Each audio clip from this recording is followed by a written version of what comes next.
Hello, I'm Debbie Georgatos. Thank you for joining me. Today on America Can We Talk, we're going to talk about what Candace Owens had to say about Joe Biden's announcement, race in America, Blexit versus Biden, and the Synagogue murder, New York Times, and Holocaust Remembrance Week declared by President Trump, and why these matter to you. Stay tuned.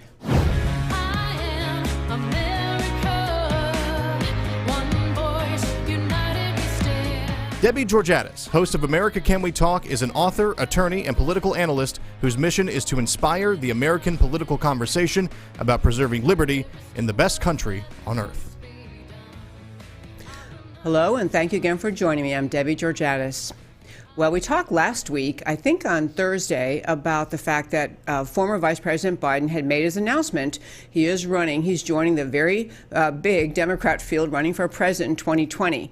I talked last week on Thursday about the one point, pretty much the only point that Joe Biden made in his entire announcement, and that was he said he was impelled to run for president based on one statement he attributed to Donald Trump, and that statement related to the Charlottesville, Virginia riots surrounding a controversy over whether or not to remove a Civil War era statue. I explained last week that President Trump, in response to this rally, gave rather extended remarks, but I want to tell you a couple of things that really matter, then turn to what Candace Owens had to say about it. But to start with, the rally was, or the controversy was about whether or not to remove Civil War era statues around the country. It's an issue around the country. Since that time, 2 different states at least have passed laws, state level laws, saying statues related to American history will not be removed. And so it's an ongoing issue, I guess, both sides of the aisle. But the point is, when this controversy arose in Charlottesville, Virginia, it was a controversy over whether or not to remove the statue of Robert E. Lee that has stood in Charlottesville for I don't even know how many years. I'm sure over 100 years. What I have on our website now, you can go to read if you would like, are the remarks that Donald Trump made at a press conference related to Charlottesville. What he was talking about was there are good people on both sides of the question. Good people who think that all Civil War era statues that honor anyone who fought on the South or honor the Southern side should be removed, including, it's mostly Robert E. Lee statues, and other people who say this is a dangerous thing to do in a country, to begin to erase your history. That is what Donald Trump was commenting on, the two sides of the question. Because the press conference was the way it was, there was, you'll see if you go to my website and read the transcript, people interrupting the president, yelling questions, and oftentimes this person trying to create the transcript types out unintelligible voiceover, crossover voices, making the point that there was a lot of yelling back and forth.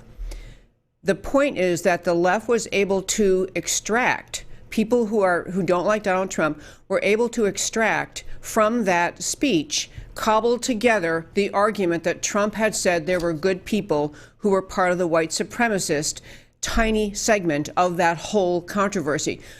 And that's not what he said. And the reason I want to come back to it today is it's not only that President Trump did not say there are good people who are white supremacists. He said nothing of the kind. He said nothing like that. He denounced racism. He denounced bigotry. He denounced all of the things you would want him to denounce. I also put up, by the way, on our website, americacanwetalk.org, a piece that was written by Steve Cortez, who is a Hispanic CNN commentator, a political commentator on CNN, who came out at the time and wrote a piece again recently saying, President Trump did not say there were good people or fine people among the neo-Nazi white supremacists. He said nothing like that. Now I want to turn to Joe Biden and tell you how problematic his candidacy is, how problematic his announcement speech was. Joe Biden knows everything I just told you. Joe Biden has access to he has leagues of people working for him. He has access to the original speech. He has access to the press conference notes. He has access to the articles written. He knows that President Trump did not say about Charlottesville or any other time that there were good and fine people among white supremacists. He knows that President Trump never said that. And yet, of all of the things he could have talked about in announcing his run for the presidency, he didn't talk about the dozens and dozens of issues that really do matter. All he talked about, he built his entire announcement speech around that lie. But I want to ask you to think a little more deeply about what it says about him and his character and his morals, his ethics, his very character, that he would have chosen to make this the theme, a lie, the theme of his announcement speech. Number one, he is simply virtue signaling, dog whistling to the left-wing media that he will continue to perpetuate the lie they created. He is telling the media, he is telling the masses on the American left that he will continue to perpetuate the lie that President Trump praised white supremacists. Number two, he is signaling to the Americans around this country, and it's not just Black Americans, it's Black Americans, it is Americans of every background who are easily manipulated and will not learn the facts themselves. He is signaling to them that he knows the truth, he's telling them the truth, and he is counting on them to become outraged. He is encouraging them to become outraged over a lie. He is encouraging them to spread the word, to get as angry, outraged, and just anti-Trump as they could possibly be. He is trying to foment division. He is trying to feed ignorant people. And again, it's not just African Americans or Black Americans. It is uninformed voters of every race and background, trying to tell them that what he's telling them is the truth because he's counting on their ignorance.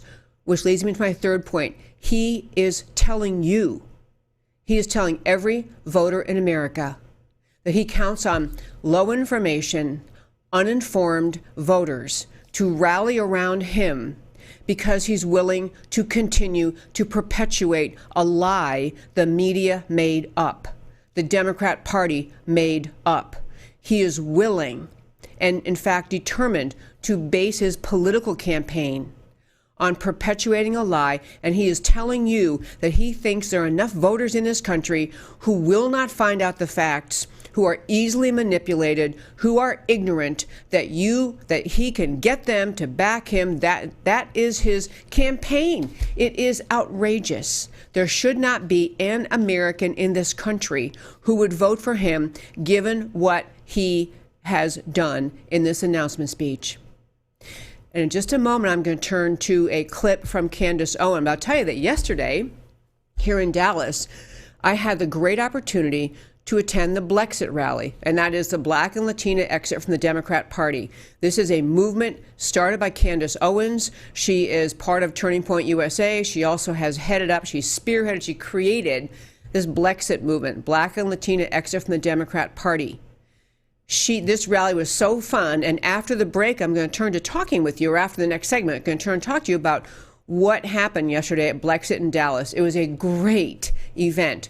But right now, I want to play for you what Candace Owens had to say about Joe Biden's announcement speech when she spoke at the NRA rally just last week. Here is Candace Owens. I've learned from these experiences that Democrat leaders create noise and nonsense to distract from their own sins. They employ the idea that you should accuse the other side of exactly what you are guilty of.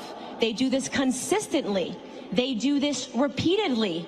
And they do this in lockstep with one another. For example, yesterday, Joe Biden, in a stunning announcement, declared his candidacy for president of 2020 because he felt that our nation was at risk because of white supremacy. Joe mentioned the Charlottesville attacks again. the one where our president clearly and specifically condemned both Nazis and white supremacists, words which the media carefully edited out. But Joe says that that's the moment, Charlottesville, that's the moment that he realized that he had to step up and save the nation. Now, why would Joe do that? Why would Joe Biden suggest that he needed to step out as an act of duty to protect Black Americans? What is it that Joe Biden is distracting from when he insinuates that all of the freedom-loving American patriots who stand beside this president are somehow supporting a white supremacist agenda? I think I have a couple of ideas what he might be distracting from. Joe is distracting from his very own and very questionable history with Black America. You see, it was Joe Biden that advocated for segregation in the 1970s. He said it was something that Black people wanted, that it was best that we remain apart in society. It was Joe Biden that wrote and championed the crime bill in 1994, which led to the mass incarceration of Black men. And it was Joe Biden who, to this day, says that his mentor and dearest friend in politics was Robert Byrd, a literal KKK member. A literal KKK member, Robert Byrd. So in closing for my first five today, I cannot encourage you strongly enough to read the comments President Trump made. If you have any doubt in your mind, read the comments he made. Read, and you can go to our website, americacanwetalk.org, to read them, to see clearly that not only did President Trump, as Candace Owens just said, denounce racism, denounce white supremacism, denounce Nazism, as he has done over and over and over, but that information has been out there since the time of Charlottesville. The biggest takeaway from today's first five is to understand that Joe Biden, declaring his candidacy for presidency, attempted to perpetuate a malicious lie, just a false characterization of the president. He is fomenting racial hatred. Biden is fomenting racial hatred in this country by premising his entire presidency on the lie he is telling you about Donald Trump. That should be sufficient to end Joe Biden's campaign. Turning to our next topic today, I want to talk with you today about the Blexit rally. I have to tell you, I had a blast. Blexit, again, the Black and Latina exit from the Democrat Party. This is, I think, the fifth Blexit event. I'm not sure. I know the first Blexit event that Candace Owens put together. I'm pretty sure the first one was in Los Angeles, the Globe Theater. She had, great speakers, oversold crowd. It was just a great event. But she's basically doing a road show around the country, trying to stir up people in all parts of the country to think again. Why is it that so many Black Americans feel loyal and vote for the Democrat Party? They feel loyalty to and they vote for the Democrat Party regardless of the outcome of Democrat policies and the outcome of those policies, the impact in the Black community. So she's had stellar events. I really enjoyed the event yesterday, the one in Dallas. I'm going to play a little bit of a clip from that in just a moment. But I'm going to tell you the kinds of themes that were brought out at this Blexit rally yesterday in Dallas. First of all, it was downtown. There were lots of people. It was fun. I have got a bunch of pictures. Oh, by the way, if you're watching this on YouTube, I urge you to go to my Facebook page, America Can We Talk, because I did a live Facebook Live streaming of most of the Blexit rally yesterday. I had a front row seat, which is very nice. I want to thank the Candace Owens people who invited me, gave me a press pass. It was very nice to get to go. In the front row, I ran a Facebook Live feed during most of the presentations. And so you can watch them yourself if you like on my Facebook page, again, America Can We Talk. Or if you're watching this on Facebook, you can scroll down and see. I couldn't get all of them in Facebook live stream, but a lot of them. But what I want to get at is that what I really want to inspire all of you to think about is this. What Candace Owens is doing, and all of the speakers she had, is inspiring people to A, think for themselves, to not accept the arm-twisting, guilt-inducing rhetoric out of the left that tells Black Americans and Hispanic Americans and women that they simply must vote with the Democrat Party. She is trying to expose the just perpetual, ongoing manipulation by the Democrat Party that tries to instill belief in Americans that there is profound racism, profound sexism, profound intolerance, that we're a nation barely teetering on the edge of falling apart due to rampant racism, sexism, and intolerance of all kinds. This is the picture of America that the American left sends out all day, every day. And this is what Candace Owens is trying to help people see. She's trying to inspire people to see, what kind of country is this really? Why would any party think they own the Democrat vote, the women's vote, the Hispanic vote, all sorts of other minority votes? Why would any party operate on the hyphenated America, plop everyone into silos, declare ownership over those silos? She's really inspiring people to go back to the idea of the founding of America, the belief in the individual's ability and right to think, to read, to reason, to process, to live their life, to fulfill their dreams in the American dream, in the free market economy created by the freedom America gives. So I'm just going to run through. So again, all these speakers were stellar. I could not, what I'm going to play for you at the end, by the way, I'm just going to give you a brief, just a little bit about each of the speakers I really, really liked. And then at the end, I'll tell you that among the inspiring things there were two young women, two young Black women, and I think they're probably in their early or mid-20s or so. They were doing it. I happened to go back in the back to purchase something, but they were standing there doing a selfie video. They had their video thing going, and they're going back and forth, talking away about how happy they were to be at Blexit. And they came to Blexit all the way from Massachusetts. They came to Dallas for the Blexit rally, and they were there to say how much they love hearing someone inspiring young Black Americans to believe in themselves, to believe in their abilities, to believe in their ability to make their way in life. They were inspired by someone telling young Black Americans to believe in America, to love America, to see America as a land of opportunity, not the picture created by the American left, which I just described a moment ago. But let me run through, and I'm telling you this because I want to say, I really want to just burrow in on the concept that the picture of America that Joe Biden tried to paint in his announcement to run for president. So it's what Biden tried to say about America, because when he attacks President Trump and says, "Oh, President Trump said, he was okay with, or there were good people among the white supremacists," Joe Biden is not just accusing President Trump of that evil thought, falsely accusing President Trump of that evil thought.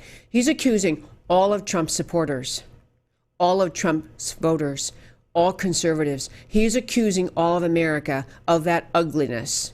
It is just, I can't tell you how sinister Biden's announcement was. But back to Blexit, the contrast between the picture of America, the messages of hope and opportunity and goodness were simple, and also the idea of individual responsibility and individual worth and individual inspiration. It was just an overwhelmingly positive event. This Blexit event was. I'll tell you just a few things. One was Candace Owens, who just was rocking it. She was so good. She was just engaging and inspiring and fun. Her fiance was there, George Farmer. If you don't know this, Candace Owens, who founded Blexit, is engaged to George Farmer, a Brit who is very active and a leader among the British movement called Brexit, which is the British exit from the European Union. Very similar ideas. He was there yesterday. Charming young guy. I interviewed him. I'm saving that for another day. But Candace Owens was brilliant. She was upbeat, positive, happy. She had among the speakers Brandon Tatum, fabulous speaker. He was on the points, and he did I can't even tell you how moving presentation about the idea that to restore economic equality in the Black community, what we need is a return to unique and to intact family units in the black community.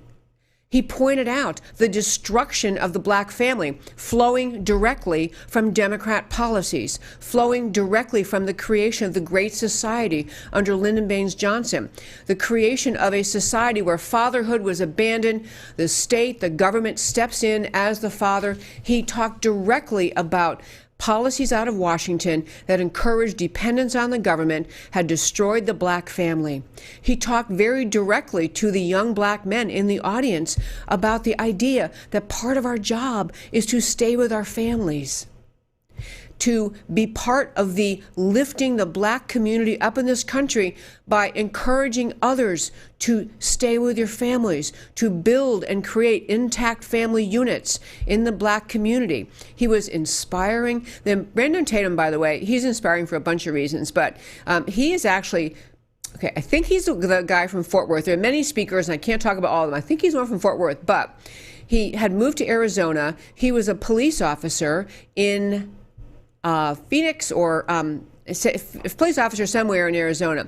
He has, he's a big guy. He's a big, strapping, athletic guy. He told a story about his dad. Yeah, he is one from Fort Worth. Told a story about his dad, who had been a Fort Worth firefighter, and how he, Brandon Tatum, had talked to his dad about the racism that seemed to exist, that he saw around him, and he said, we should, don't you ever speak up about it? And the dad had said to him, you know what?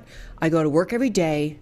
I work hard, and I've told, because he said there was some racism in the Fort Worth Fire Department, whatever this is, 30 years ago, 40 years ago, there was some racism in the Fort Worth Fire Department, said Brandon Tatum's dad, but he said to him, I tell them, I'm going to work hard. I'm going to do my job. I'm going to move up. And someday I'm going to be your boss. And he was. Brandon Tatum's dad, through the, instead of indulging in the grievance industry, succeeded, thrived, and became the boss of the ones who used to be, some of them who used to be unkind to him.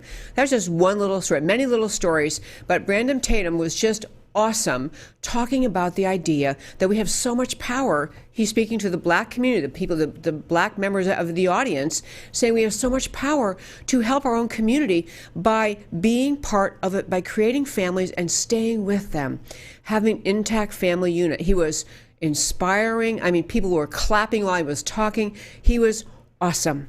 They also had Dinesh D'Souza there yesterday. Dinesh D'Souza spoke. Again, you can hear all of his remarks on my Facebook page, America Can We Talk. I think I had to divide his in half because it was getting long. I wasn't sure it would post. But Dinesh D'Souza was just stellar, talking about the history of the Democrat Party and how the Democrat Party has forever been, since its inception and up until today, the party of racism. That the Democrat Party is the party that supported slavery. The Republican Party was formed to end slavery. The Democrat Party was the party of creating the Jim Crow laws in the South. The Democrat Party was the party that created the segregated South. The Democrat Party was the party that created the KKK. He also put to bed the myth that some apologists for the Democrat Party will tell you that, oh yeah, that's true, the Democrats were the really, really bad actors in racism, but everything switched in the South, and the party switched roles. And he obliterates that lie with three simple facts, which I am not going to recount right now. I urge you to go listen to his speech. But he points out that as a complete fabrication, covering up the fact it is still today the Democrat Party that is the party of racism, the Democrat Party whose policies keep black Americans down, the Democrat Party that pushes and pushes expansion of government assistance programs that keep more and more people out of the American dream, keep more people dependent on government, more people out of the American dream of self-reliance, entrepreneurship, and the success of our free market economy. He was, Dinesh D'Souza, simply stellar. A lot of history I can't recount. He was just great. Last person, okay, two other people I want to mention who talked. One was a guy named Will Witt. I hadn't heard of him before, but he talks a lot about cultural appropriation. I think we're losing our sound here. Are we okay in sound here, my happy producer? I've lost sound in my mics. Anyway, so Will Witt was another speaker. Will Witt talked about of what cultural appropriation means. And cultural appropriation is, he gave examples. He had little videos of himself. He had dressed up, for example, in one of those really, really big Mexican sombreros and one of those the things you can buy in Mexican markets, the kind of blankets that serve also as like it's not a cape, but you know that thing I'm talking about. So he would go into college campuses with someone with a video camera and say, and he's obviously blonde, blue-eyed, he's not Mexican. So asking all these college students, what do you think? What do you think about my outfit, my getup? And they told him, they were very critical of him, denouncing him, saying, this is cultural appropriation. You are not Mexican. You can't dress up like that. You can't dress in that. So then he goes down to in the same town where the college was, goes down to a Mexican market where there were people who had set up a Mexican market selling sombreros and the cape kind of thing and all sorts of other things that are symbolic of Mexican heritage, who are actually Mexican, the vendors in this market, and said to them, what do you think about my outfit? And they all said, we love it. You want to buy another one? I mean, it was so funny. He was pointing out it's white liberals and liberalism in this country that gets all bent out of shape about cultural appropriation, when actually people who actually love their culture, love the symbols of their culture, the clothing, the food, any symbols of their culture, that people who actually are of that culture love to share it. That the cultural appropriation thing is just a tactic by the American left, by white liberals who like to attack people and find all sorts of reasons to claim offense, to claim that people are offending people who are minorities. So he was really interesting. The last guy I mentioned who spoke at Blexit, also stellar, and I hadn't heard of him before. His name is David J. Harris. He wrote a book called Author of Why I Couldn't Stay Silent. To summarize, he is a black man. He's Christian. He's married. I think they have 2 adult daughters. But his basic, this is a room full, it was the most moving and uplifting event. These are people who love America, love freedom, and this guy brought in love of God and God's place in American culture, America's founding, the very identity of America. So this David J. Harris essentially talked about the need to stop divorcing in politics. You have America here and Judeo-Christian history here, but basically to be more open and acknowledging that America has its greatness in great part due to Judeo-Christian values, due to the values that created this country. And he basically talked about the need to cultivate a closer and more trusting relationship in God. It was stellar. Last thing I'm going to do on this topic is play this clip. These are these 2 young ladies. They were in the back of the room doing their little selfie video. I said, hey, wait, and I didn't have a video camera. I just had my recording microphone. So I incredibly wonderful producer Matt is going to put them on. You're going to hear from these 2 young ladies came from Massachusetts to come to this Blexit rally. Ooh, game changer. I like this. So another interview from the Blexit rally here in Dallas, Texas. What are your names? Hi, my name is Wendy Bellevue. Agnes Haas. So I walked by you earlier. You both were, I think you were doing a little selfie video podcast. Yeah. You're so exuberant. So tell me, why are you so happy? Why are you so excited about Blexit? Well, I'm excited about Blexit because I love how empowering it is. I'm very, very much empowered. I love meeting other people who are empowered because living in a blue state, Massachusetts, you find a lot of liberals who love victim mentality and they love reveling in it. And it doesn't suit me at all. I love being empowered. I love being in control of my life. And I love being around people who feel the same way. Well, for me, the whole deal is the mindset of being free. Yes. Blexit is about freedom. Yes. I was never a slave. Yep. I wasn't born into slavery, okay? My mother was never a slave.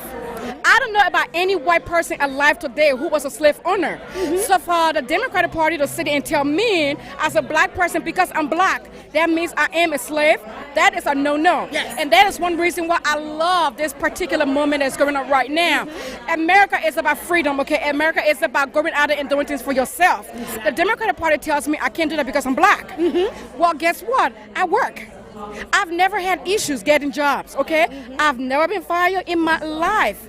Oh, every time I go in there, they don't tell me, well, you're black, so no, over here. No.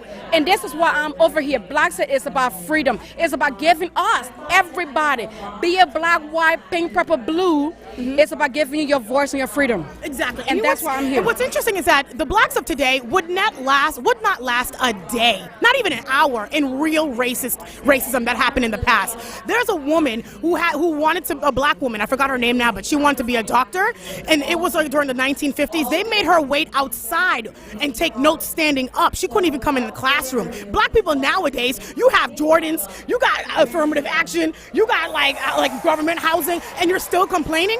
No, not today. Not today. Now let's talk about this here, okay? The notion about, is it the game, the rapper? I don't do rap music, the game. So the game came out and said black people needed to move back to Africa. Well, I'm asking him, dude, where? Pick a country in Africa and I'll buy you a plane ticket. Right. Because guess what? I was born and raised in Africa. You wouldn't live a day in Africa, any country in Africa. Let me tell you right now. So, hey, by the way, the game, I will take you on your offer. Pick a country and I will buy your ticket. Yep. One-way ticket, by the way, you can come back. Suddenly they're silent. I don't know why. It's crazy. Suddenly they're silent. They don't want to go back to Africa anymore once you actually call them on their bluff. It's interesting. Ladies, thank you so very much. Great talking to you. Thank you. Thank you for having us. Thank you.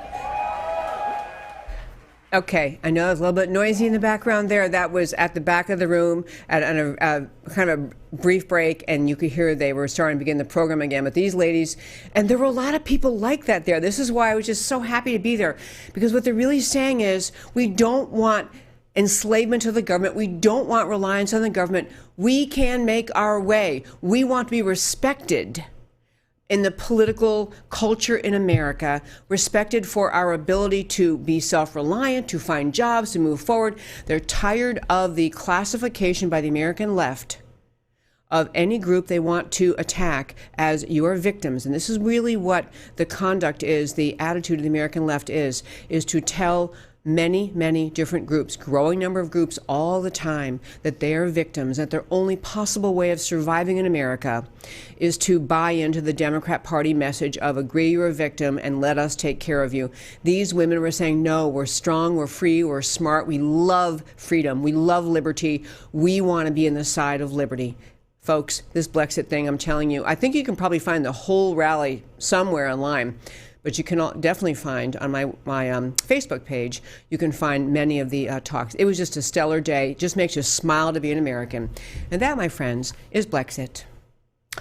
And the last topic for today I want to turn to, and it's a very serious and somber topic, but I wanted to talk about what happened in California, Poway, California, an attack on a synagogue, and really, again, how it relates back to what it means to be an American, what it means to stand up for America. So in a synagogue in Poway, California, just outside of San Diego, a young man opened fire, completely unprovoked, went in and shot people. He ended up killing one woman, Lori Gilbert Kay. She, and actually this all happened on Saturday, which was the last day of Passover. And so everyone, I assume in attendance at the synagogue were there because it was the last day of Passover, and you go to church. It's like it's holy seasons in any religion. You want to go to services at the synagogue. So young man opens fire in the synagogue, kills this woman and injures other people. I want to start by playing a clip. The rabbi of that mosque, that's terrible. The rabbi of that synagogue is named Yisrael Goldstein. And Yisrael Goldstein, the rabbi of this, there he is right there, we'll hear him in just a moment. The rabbi from this synagogue tells what happened after the event was over and who he got a call from. Rabbi, can I ask you? As I was in my house, I received a personal phone call from our President Donald Trump. I was amazed to answer the phone and say the Secretary of the White House is calling. And he spent close to 10-15 minutes with me on the phone. And it's the first time I've ever spoken to a President of the United States of America. He shared with me condolences on behalf of the United States of America. And we spoke about the moment of silence. And he spoke about his love of peace and Judaism and Israel. And he was just so comforting that I'm really grateful to our president for taking the time and making that effort to share with us his comfort and consolation. Hearing that his remarks, I love that President Trump called him. But what I want to talk about, I want to hit some actually really important points to think about in relation to this attack on the last day of Passover. This was an attack in California, in a synagogue in Poway, California. There was also an attack, as you likely recall, several weeks ago in Pittsburgh, Pennsylvania. These are horrific things. The president is lovely that President Trump called him. But in fact, President Trump, I wanted to mention a couple other things he had done. President Trump had already declared the Holocaust Remembrance Week. That was April 28th to May 5th. And so he gave just really lovely remarks. President Trump did really lovely remarks about remembering, about a Holocaust Remembrance Week in America, talked at length identifying the victims of the Holocaust, talked at length about the importance of tamping down, of speaking out against hate, speaking out against anti-Semitism. In fact, today happens to be the anniversary of the United States Army's liberation of Nazis' Dachau concentration camp. So it's a great day to be talking about this. President Trump has shown friendship to Israel in a variety of ways. I mean, this Holocaust Memorial Week in America, which is April 28th until May 5th, so that's ongoing right now. But he also had, and he called this rabbi from the Poway Synagogue, but he also has taken other steps to be extraordinarily friendly toward Israel. As we talked about in the show before, he was the president who finally agreed to move United States of America's embassy in Israel to Jerusalem, which is where the Israelis have always wanted it to be. Past presidents gave lip service, said, yeah, we probably could think about that, and didn't ever do it because they were afraid. They didn't want to encounter the attacks that may come, frankly, from leftists and from people around the world. And then once President Trump showed the bravery of moving the U.S. Embassy to Jerusalem, at least 2 other countries followed suit. President Trump has shown Israel extraordinary friendliness. He is America's best president in terms of friendship with Israel they've ever had. He also agreed recently and talked about how, President Trump talked about how we had to have, in America, we were going to honor the Golan Heights as part of Israel. Now, you can agree or disagree on that policy, but he's, again, showing friendship to Israel. These are important things when you realize how the left and the Democrat media mob characterized what happened in Poway.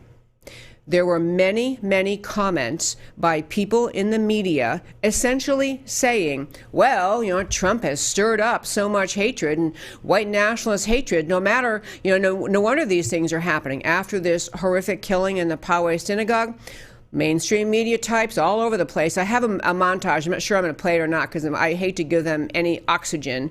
But many people in the mainstream media are trying to blame President Trump for these attacks in synagogues. And it couldn't be further from the truth. And this is why I really wanted to talk with you about it today.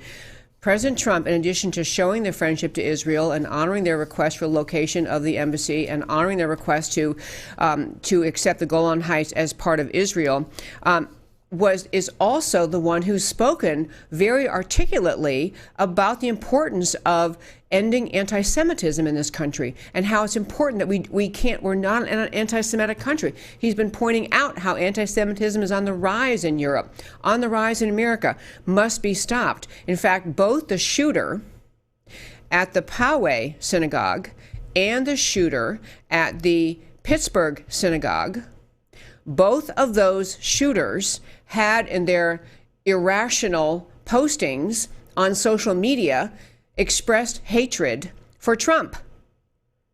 So the media hears these people expressing hatred for Trump, but they still, I mean, it's the craziest thing in the world. I'm getting at the idea there simply is not going to be any willingness on the part of mainstream media to give Trump credit for the friendliness, the friendship he has shown Israel. They will not do it. By contrast, you have the Democrat Party which has as a representative in Congress, Democrat representative from Minnesota, Ilhan Omar, who regularly, before she was in Congress and continuing while she's a Democrat member of the U.S. Congress, making anti-Semitic remarks.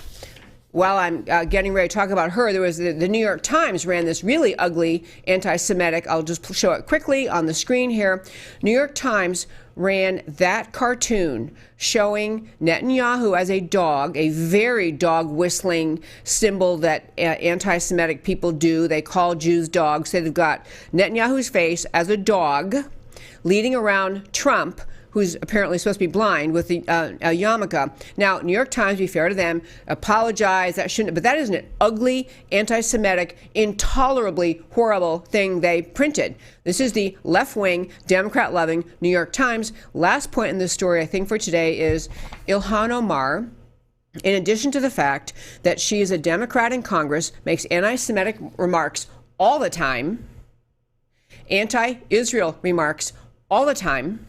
The Democrats, when finally pressed to say something about it, issued some watered-down, meaningless gobbledygook condemnation of hate, which isn't the same thing as condemning her anti-Semitism. Because Ilhan Omar is Muslim, the Democrat Party is unwilling to criticize her for her anti-Semitism. They're willing to let it go. They're willing, by the way, to let her remain on the House. I think it's called the House Foreign Service Committee. Yeah, she sits on the committee in the House that has direct power over foreign policy when she is an admitted, open, relentless, unapologetic anti-Semite. So you want to know where anti-Semitism lives in this country? Is not on President Trump's team, is not on the Republican Party, is living on the Democrat side. And yes, she is still a member of the House Foreign Affairs Committee. Ilhan Omar, Democrats happy to keep her in office, keep her on that committee, despite her repeated anti-Semitism. And now, move to our closing and why all the stories we talked about today matter to you. First story of the day, Biden's race-baiting announcement. He knows Trump did not endorse white supremacism. He deliberately launched his campaign on a massive lie. It stokes up unjustified anger among Americans. He believes winning an American voting base, and he is pursuing winning a voting base of America because he thinks they're ignorant and deceivable. He is telling America, I think these people can be duped. That's why you should vote for me. I can lie to them and I'll lead them along, create racism and hostility and suspicion. And that is his platform in which he's urging you to vote for him. No American should want that kind of thinking in the White House. Second story from today and why it matters to you. Blexit versus Biden. Just think about the difference in the spirit of Blexit, as I was describing to you, love of America, love of liberty, respect for the individual, urging return to the family, urging and having intact family units that take care of their children, urging love of God, remembrance of God, urging people to love this country, to honor themselves and treat themselves as individuals. Blexit empowers Black Americans to think and vote as individuals. It affirms Black Americans as intelligent and capable. It relies on appealing to intelligence, not deceit. It denounces the victimhood mentality and embraces freedom and responsibility. Blexit's prescription will improve race relations. Biden's prescription will destroy race relations. Last point of today, anti-Semitism in America. Western civilization, the freedom of Europe, of America, the very culture of liberty we love in this country, springs primarily from Judaism and Christianity, the Judeo-Christian culture. America was founded as and is a Judeo-Christian nation. History has shown, as we saw in Europe, anti-Semitism is a proxy for attitudes that are anti-Western civilization and anti-America. At its core, anti-Semitism is really about hatred of God. Anti-Semitism in America should deeply concern all Americans. And the party in Washington that supports it is the Democrat Party. They tolerate it, they cultivate it, they will not denounce it. I'm Debbie Georgatos. This is America Can We Talk? We talk every week, Monday through Thursday, 3 p.m. Central Time, right here. And I urge you to support me if you can. Go to our Facebook page, like the page, share the links. If you're on YouTube, please subscribe to this channel. You can email me at americacanwetalk@gmail.com. And I urge you always to speak up for America, as I try to do every day, because America matters.